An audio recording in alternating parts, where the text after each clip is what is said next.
The event was intended to be a stylish launch, celebrating Meghan Markle's new venture into the lifestyle and wine industry. However, rather than glasses being raised in her honor, it was eyebrows that were lifted by the public, and notably by Dame Helen Mirren. In a breathtaking, spontaneous moment on the Graham Norton Show, the renowned actress did more than just taste Meghan's new wine.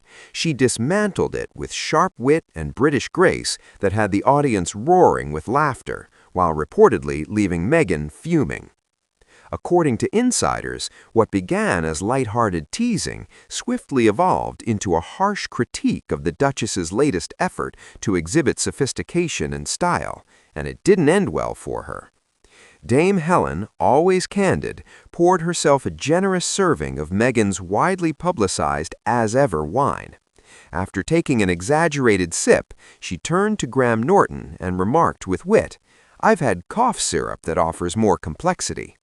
The crowd erupted with applause.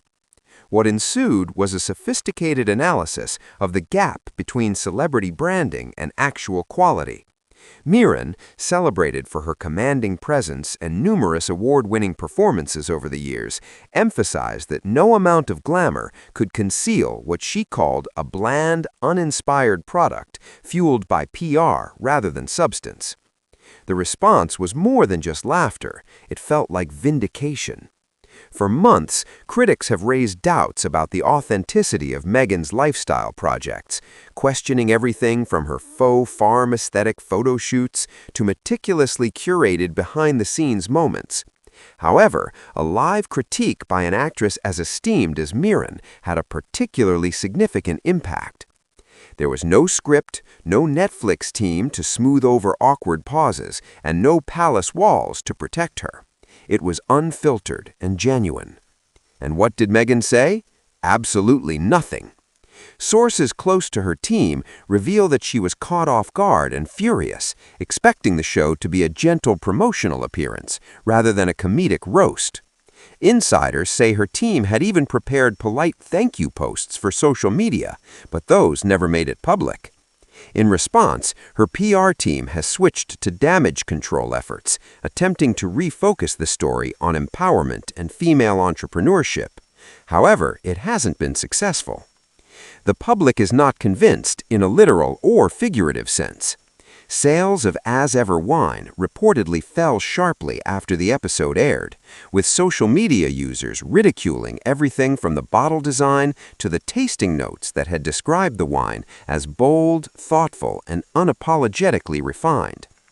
As one popular comment on X, previously known as Twitter, stated, "The price tag is the only daring aspect here." What was once a sense of curiosity and admiration has now turned into fatigue and increasing ridicule. At the same time, Helen Mirren's roast remains in the spotlight as media outlets commend her candor within an industry often overwhelmed with excessive admiration for celebrity brands. "At last, someone voiced what we've all been considering," commented an entertainment columnist. Meghan's empire relies more on appearances than actual depth, and those appearances fade quickly. Beyond being a humorous incident, Mirren's takedown might have unintentionally initiated a wider discussion about authenticity in products endorsed by celebrities. Why do we readily embrace anything associated with a famous name, even when it lacks craftsmanship, experience, or genuine passion? It appears that Meghan's wine is simply the newest instance of a trend that's becoming tiresome.